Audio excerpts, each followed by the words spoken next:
José Martí, de Instructores de Arte, y a su vez de la Asociación Hermanos Sáiz. Bienvenidos todos e iniciamos de inmediato esta intervención.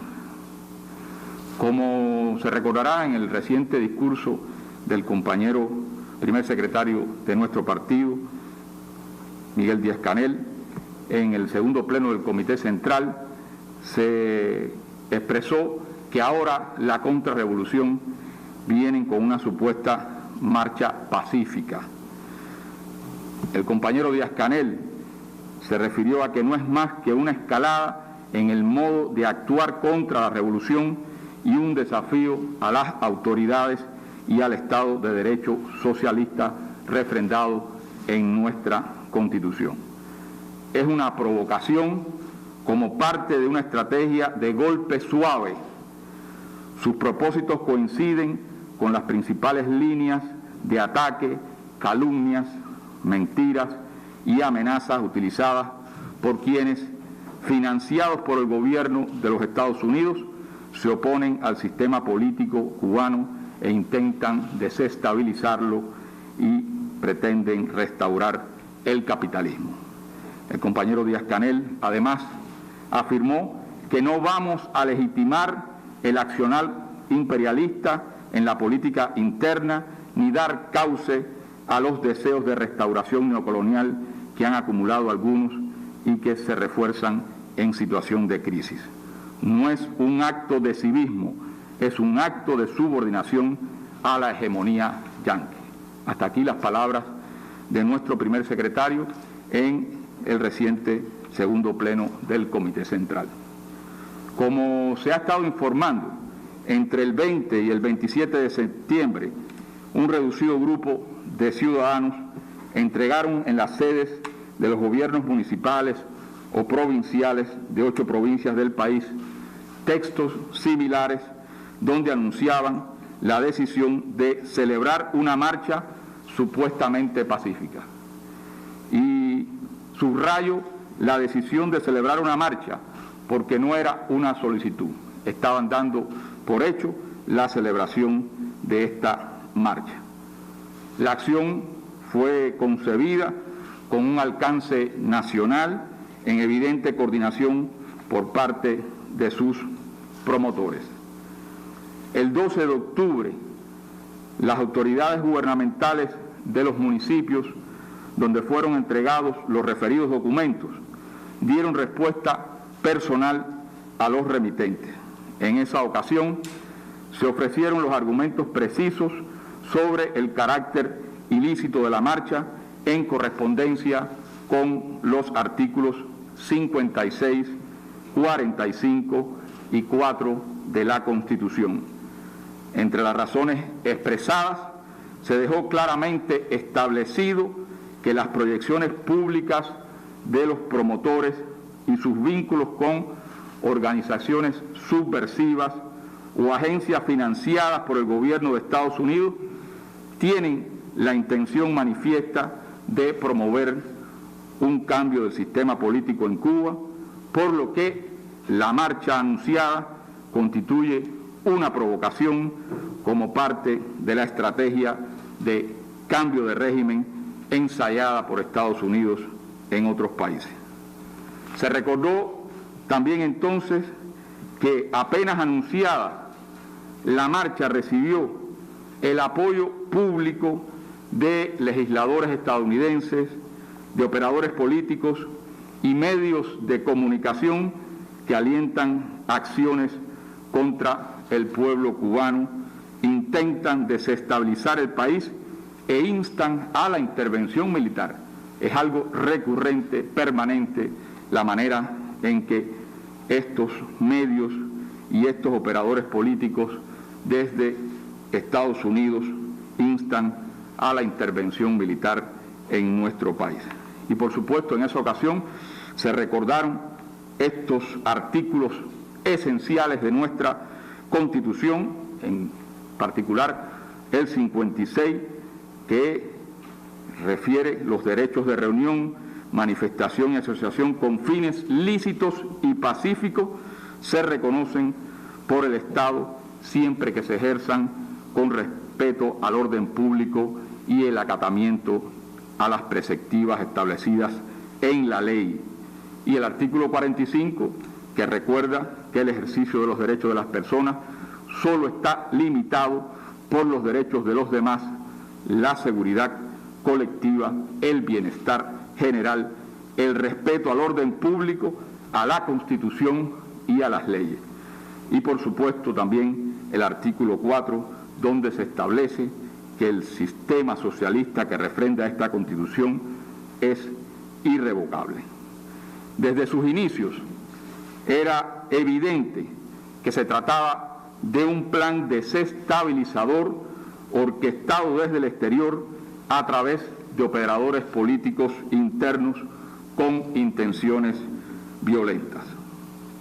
Ante el desafío mostrado por los promotores de la provocación en su pretensión de hacer caso omiso a la negativa de las autoridades, el 21 de octubre la Fiscalía General de la República, en sus sedes de varias provincias, inició un proceso de apercibimiento a estos ciudadanos, manifestándoles que de incumplir la decisión de las autoridades incurrirían en los delitos de desobediencia, manifestaciones ilícitas, instigación a delinquir u otros previstos y sancionados en la legislación penal vigente.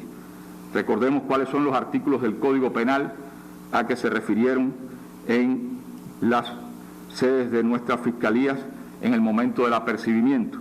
El artículo 147.1 sobre desobediencia, el artículo 201.1 sobre desórdenes públicos, también el artículo 202.1 instigación a delinquir y el 209.1 manifestaciones ilícitas. En todos los casos, el Código Penal establece las sanciones relacionadas con el incumplimiento, la violación de estos artículos.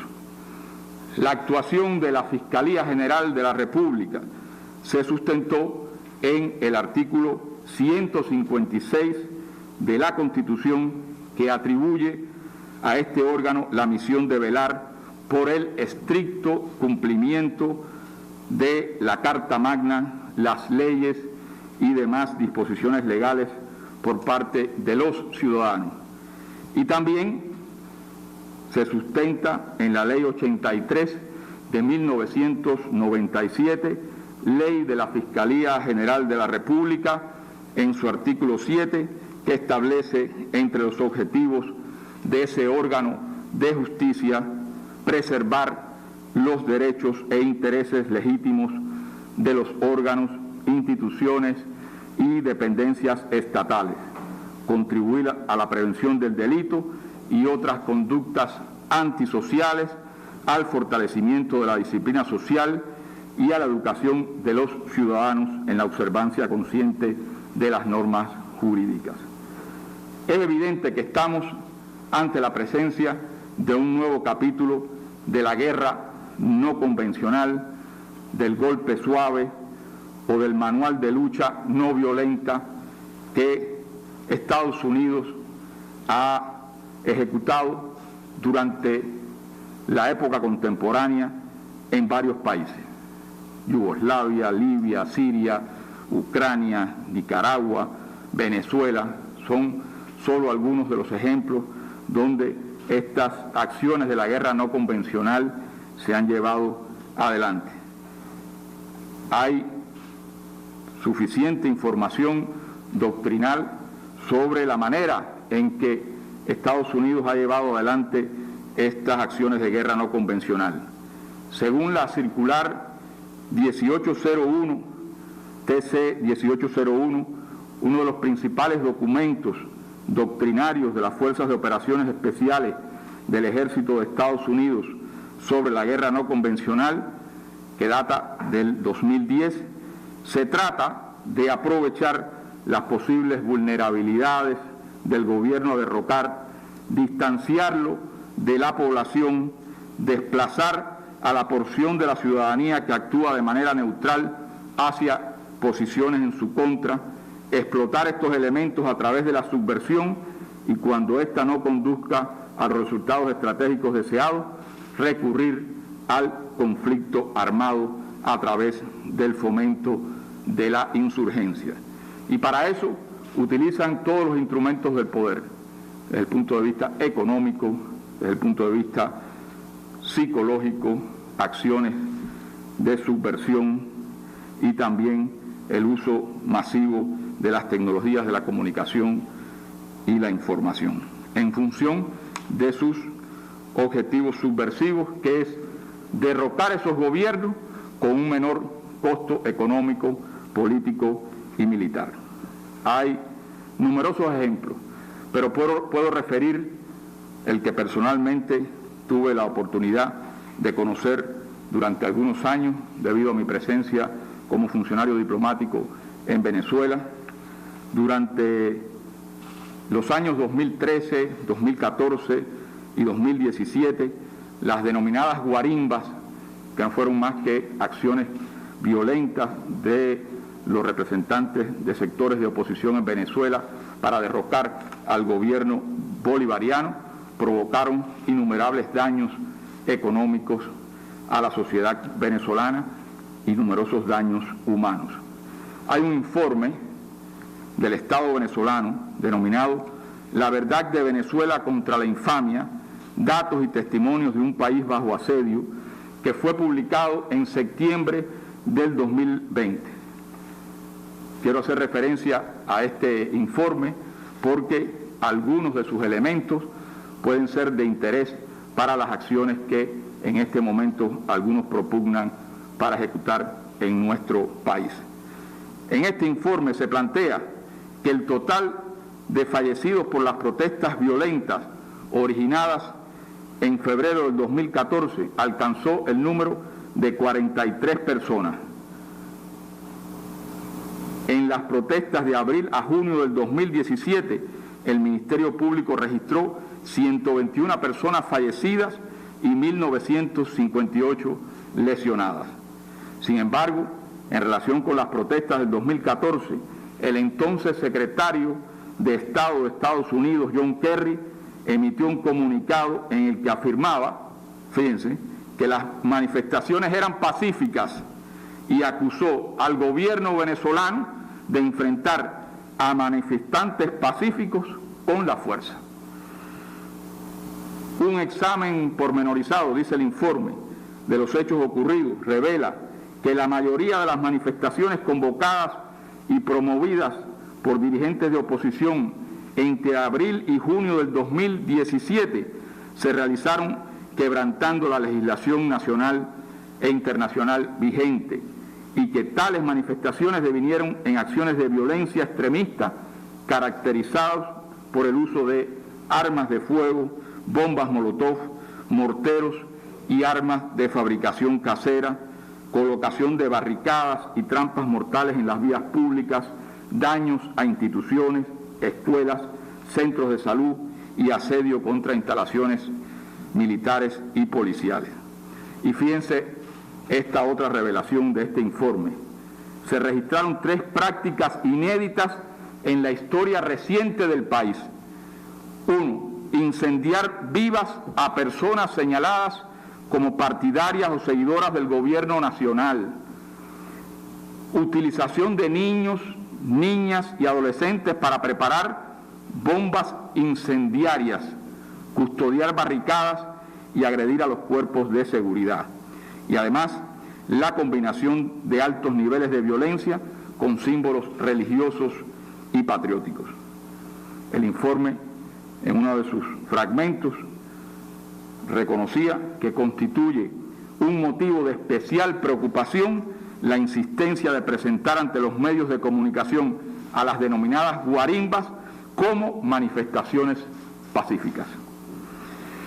Algunos aquí en Cuba empiezan también a buscar en los llamados métodos de lucha no violenta para asesorarse, para ejecutar en Cuba algunas de estas acciones. Aquí vemos en pantalla una de estas personas que fue de las firmantes de las decisiones de realizar manifestaciones pacíficas, quien acude a los llamados métodos de la guerra no convencional sobre cómo tumbar una dictadura, parte del manual de lucha no violenta del politólogo norteamericano Gene Sharp, quien ha sido un gurú sobre el uso de estos métodos supuestamente pacíficos para desestabilizar a un gobierno. En relación con el financiamiento para las acciones subversivas en otros países, ha sido una práctica sistemática de los gobiernos de Estados Unidos, por lo cual se ha creado un entramado de instituciones y fondos multimillonarios. Entre las instituciones emblemáticas de este entramado se encuentran la ANET y la USAID. La ANET, como todos conocemos, son las siglas en inglés de National Endowment for Democracy, que es la Fundación Nacional para la Democracia, y la USAID, que es la Agencia de los Estados Unidos para el Desarrollo Internacional. Son solo ejemplos de este entramado. La ANET fue creada en 1983, fue parte de aquel denominado Proyecto Democracia en el gobierno de Ronald Reagan, para hacer abiertamente lo que durante décadas había estado haciendo la Agencia Central de Inteligencia de manera encubierta. Así lo afirmó John M. Brother, periodista del New York Times, en 1997, en un artículo en el que revelaba que Estados Unidos ha instalado o derrocado a líderes en todos los continentes, ha apoyado secretamente a partidos políticos de sus aliados, ha fomentado golpes de Estado, propagado rumores falsos, sobornado figuras públicas y gastado miles de millones de dólares para influir en la opinión pública de varios países. Y, por tanto, los objetivos fundamentales de la ANET, creación de la Agencia Central de Inteligencia, han sido siempre la subversión política y el denominado cambio de régimen. Y para eso han establecido, como vemos en pantalla, ese entramado de organizaciones, fundaciones en el mundo entero para lograr sus objetivos mediante instrumentos como la realización de eventos, cursos, premios, becas, creación de organizaciones no gubernamentales que son realmente fachadas, tanques de pensamiento, fundaciones, centros universitarios. Como parte de ese entramado de organizaciones se encuentra una de ellas en América Latina, denominada CADAL. CADAL es el Centro para la Apertura Democrática en América Latina. Forma parte de una amplia red de organizaciones no gubernamentales de las que Estados Unidos dispone por todo el mundo para canalizar financiamiento y formación a sus operadores políticos a través de la ANET y la USAID.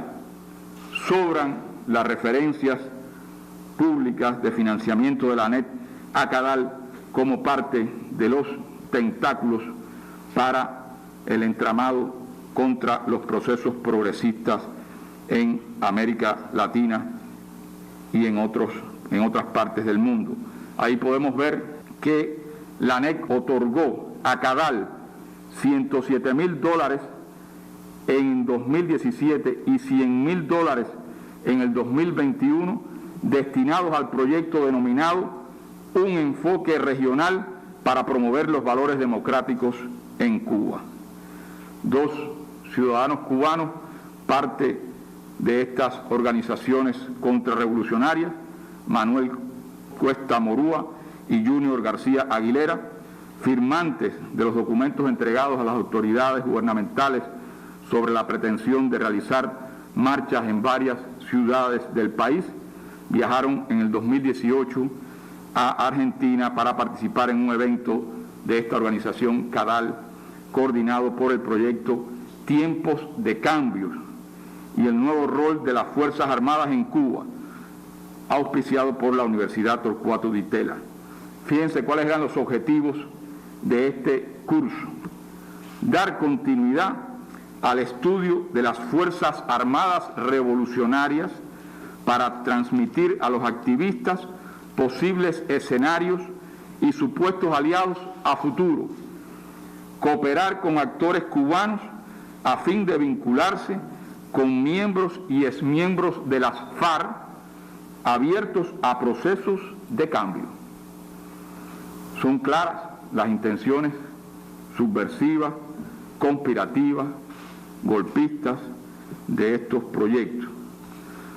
Hay que ser ilusos para pretender hacer mella en la firmeza, en la dignidad de nuestras invictas Fuerzas Armadas Revolucionarias, fundadas y desarrolladas por Fidel y por Raúl con la concepción estratégica de la guerra de todo el pueblo, forjadas en la lucha en defensa de nuestra soberanía nacional frente a las agresiones del imperialismo y en gloriosas misiones internacionalistas. Pero CADAL y su director Gabriel Salvia han estado muy activos en estos días en el apoyo a la provocación para el próximo mes en Cuba, como muestran algunas de estas imágenes. En el 2019, también estas dos personas que mencionamos continuarían su preparación en un taller auspiciado por la Universidad San Luis, el Campus Madrid, donde recibieron lecciones impartidas por Richard Jones, experto en protestas públicas como método de cambio político, de la Fundación Carnegie para la Paz Internacional con sede en Washington, cuyo presidente en aquel momento era el actual director de la agencia CIA, de la Agencia Central de Inteligencia, William Burns. He aquí algunos de los postulados de este conferencista en esta reunión de expertos en protestas públicas, el señor Richard Jones, sobre las protestas como método de cambio político. En un artículo publicado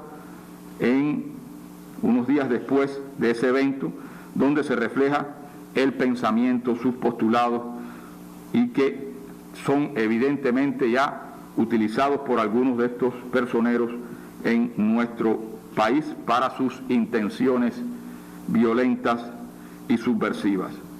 Dice Richard Jones: las revueltas son cada vez más una ruta principal a través de la cual la gente común busca lograr una transformación social, política y económica.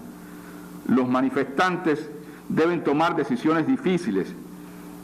Se pregunta, ¿simplemente se desvinculan de la política o construyen nuevos tipos de campañas cívicas? ¿Se incorporan a los partidos políticos existentes o se alejan por completo de la política dominante? ¿Cómo retienen y desarrollan la capacidad para volver a movilizarse en el momento adecuado en el futuro? ¿Y cómo se protegen de la represión gubernamental que a menudo sigue a las protestas? Y aquí, evidentemente, aparecen algunas de las formas en que estos postulados se han ido aplicando en el caso de nuestro país. Nuevos tipos de campañas cívicas, bueno, hablan de supuestos presos políticos, de violencia, de diálogo. Cuando se habla de conformación de organizaciones, algunas de ellas las hemos visto por estos días que han sido creadas. Además, la creación de condiciones para generar nuevas movilizaciones y cada vez nuevas fechas en relación a estas movilizaciones. Y, por otra parte, acciones para evadir el enfrentamiento policial. Ya hemos visto la manera en que están recibiendo consejos para realizar impunemente sus acciones e impedir que los cuerpos policiales preserven la tranquilidad y la paz en el país. Y por otro lado, garantizar la atención internacional. Vemos las expresiones desesperadas de altos cargos estadounidenses y de sus instituciones, las presiones incluso sobre algunos integrantes de la prensa extranjera acreditada en el país para que cubran sus narrativas y los intentos por persuadir a representantes de la izquierda mundial contra Cuba. En relación con este financiamiento de proyectos subversivos, hay que destacar que recientemente el sitio Cuba Money Project acaba de revelar que la Agencia de Estados Unidos para el Desarrollo Internacional otorgó a fines de septiembre la cifra de $6.669.000 para proyectos subversivos en Cuba, de un total de 18 millones que puede destinar hasta 2023 para estos proyectos.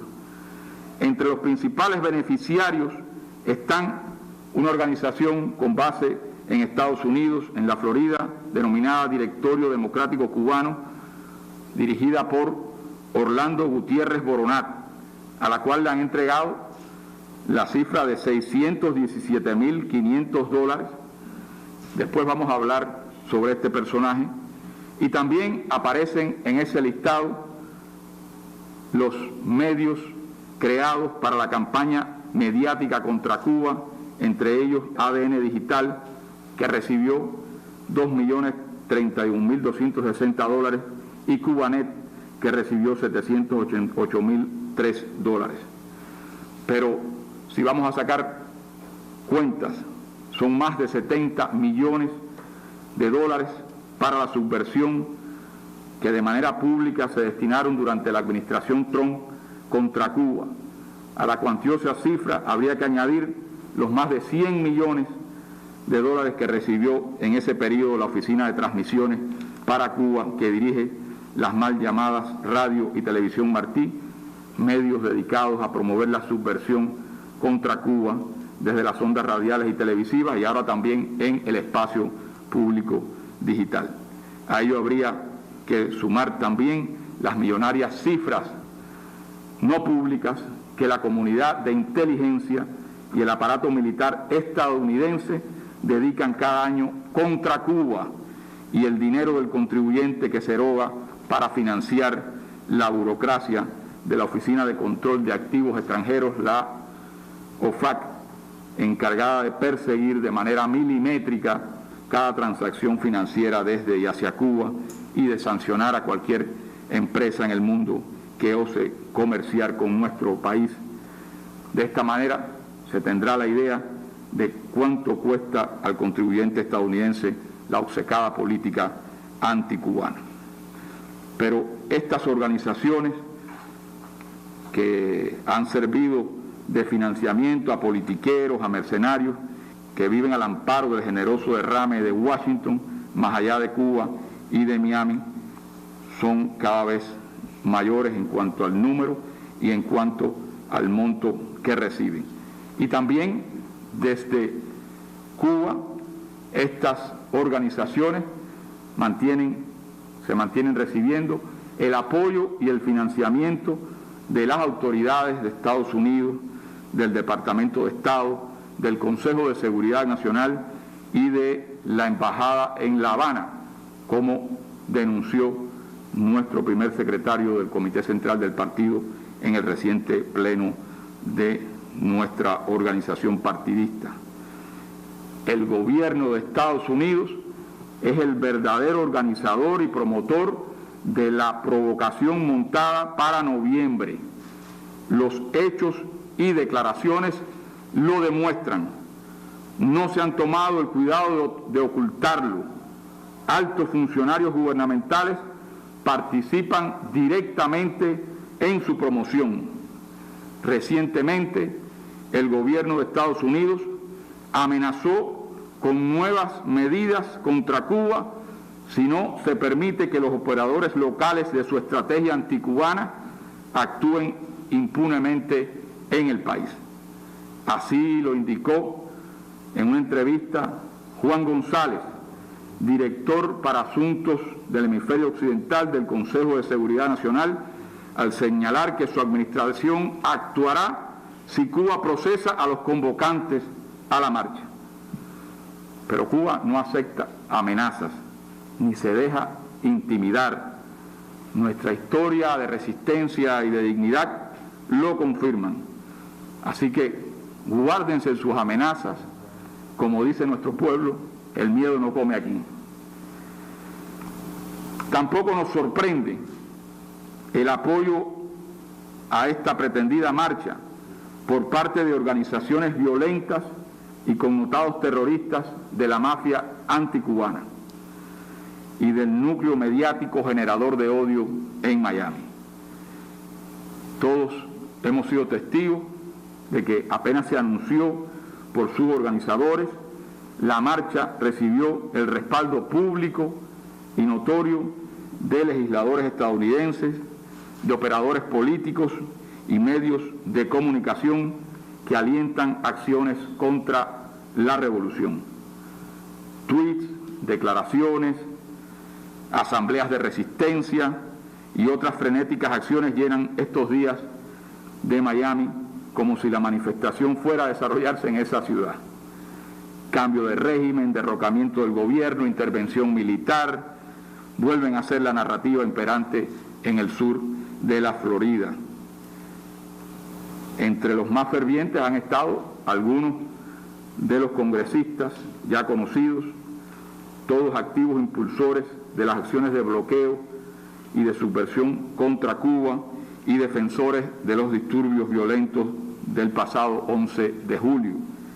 También se pronunció de inmediato el terrorista reconvertido Orlando Gutiérrez Boronat, quien ha declarado que esta acción servirá para derrocar al régimen. Este es el jefe del llamado Directorio Democrático Cubano y de la autodenominada Asamblea de la Resistencia. El 4 de diciembre del 2020, tras los sucesos del 27 de noviembre, abogó por una invasión armada a Cuba para derrocar al gobierno y después del 11 de julio ha llamado una y otra vez a una intervención militar en Cuba. La USAID y el Departamento de Estado le han otorgado a la organización al menos $6.970.939 desde el 2019, desde el 2006 al 2019, según muestran los registros. Aquí vemos algunas de las declaraciones de este personaje. Adelante. Bueno, queríamos saber cómo planean las organizaciones del exilio apoyar la marcha pacífica en Cuba el próximo 15 de noviembre. Hoy estamos lanzando una campaña de apoyo a todas las iniciativas en Cuba dentro del gran paraguas del paro nacional.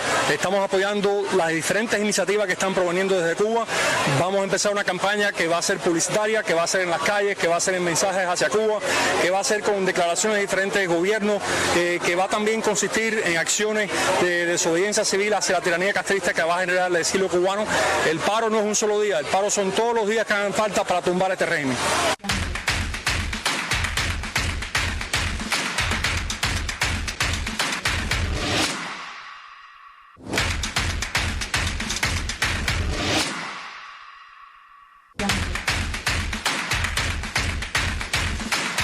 El próximo paso lógico del 11 de julio, el paro nacional. Paralizar el país para que caiga la dictadura.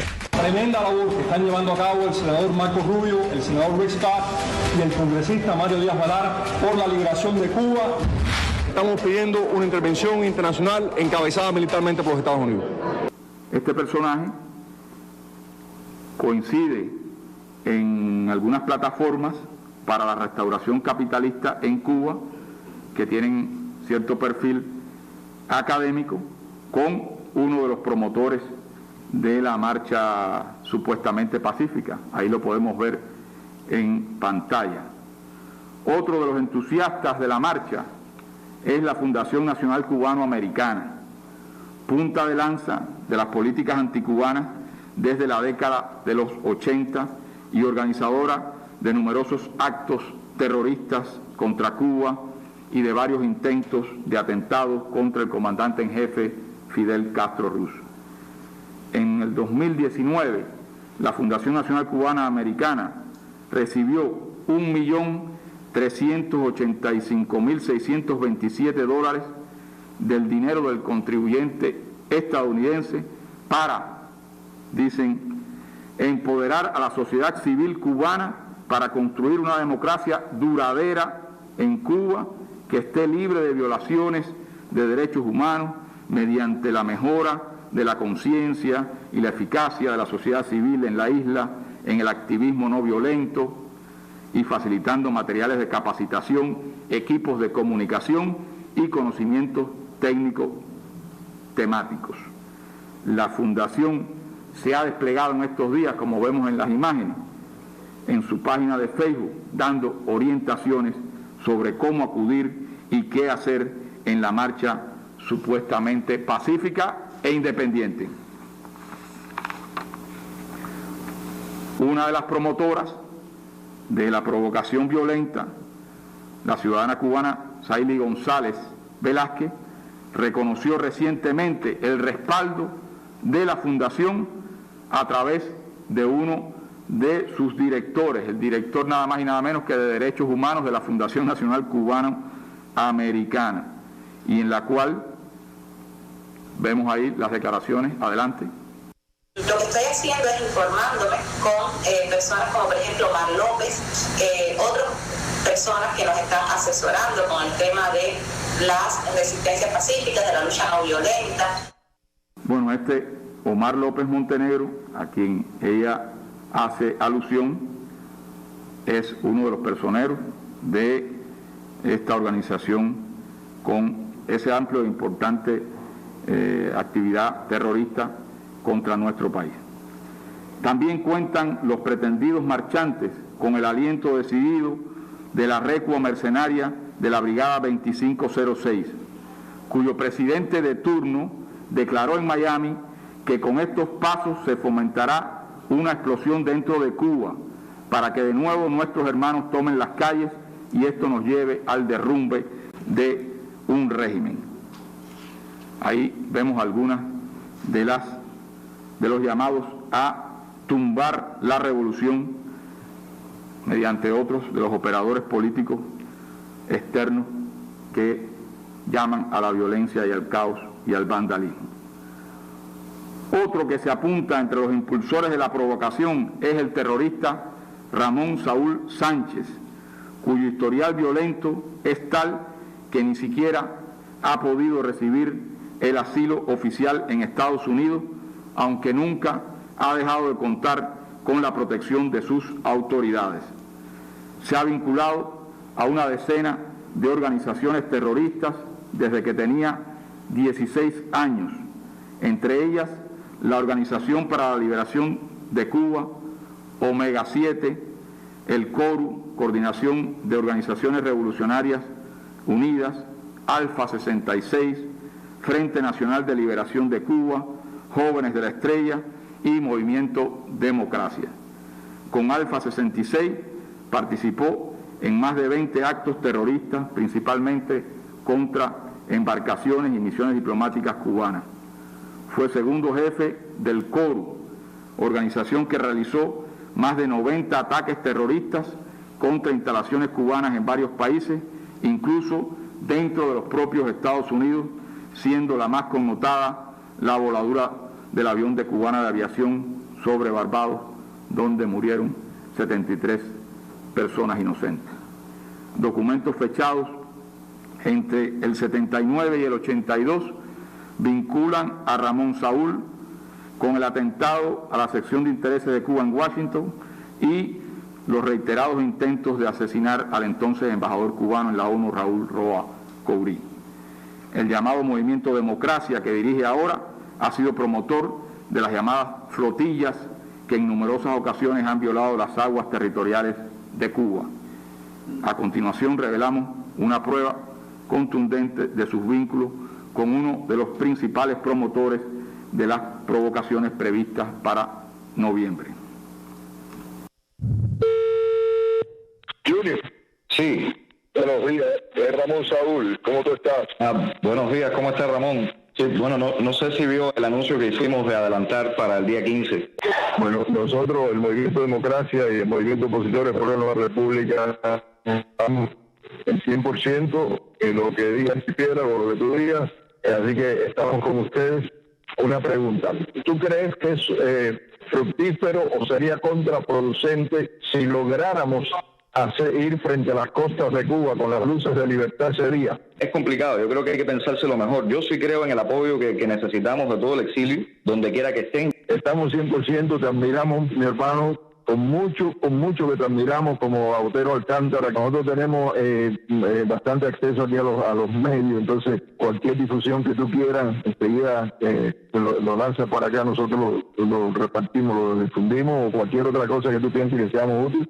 Me siento orgulloso de poder respaldar lo que están haciendo.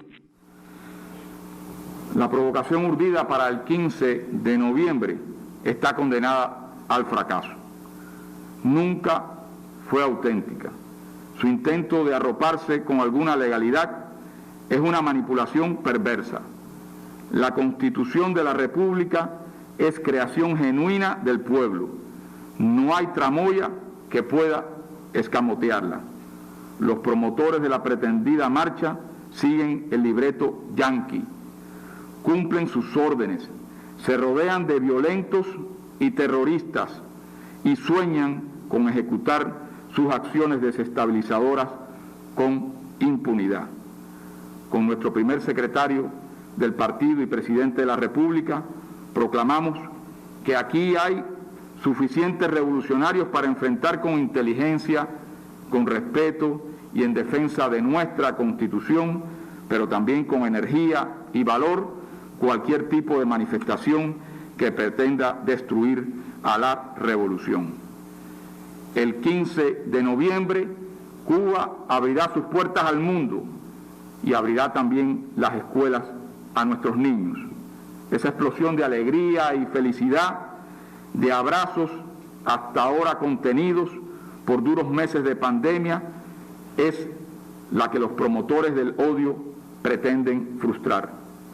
Pero no podrán impedir que las madres cubanas disfruten ese momento sublime de acompañar a sus hijos a las aulas, ni la tierna sonrisa de los maestros con el regreso de sus añorados alumnos.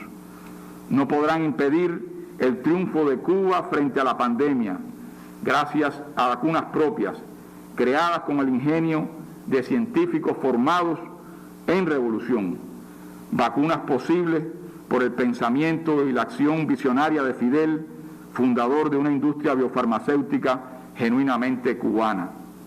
No podrán impedir el tránsito hacia una nueva normalidad, una normalidad responsable que permitirá abrir paulatinamente nuestra vida económica y social en las próximas semanas.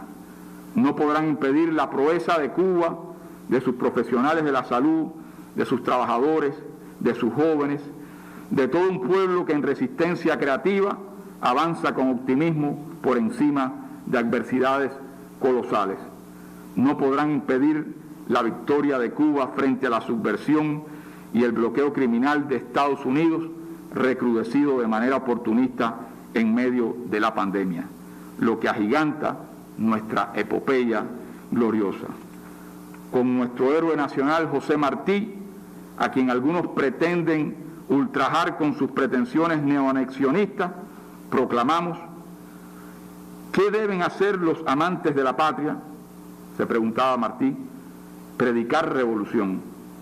Estamos aquí para impedir que el enemigo acorrale al abanderado o caiga en malas manos la bandera. Aquí somos la vigilancia y el amor, la cordialidad y la centinela, la pasión razonada por el juicio de cuanto lleve con decoro el nombre de cubano. Estas son nuestras razones, las razones de Cuba. Muchas gracias.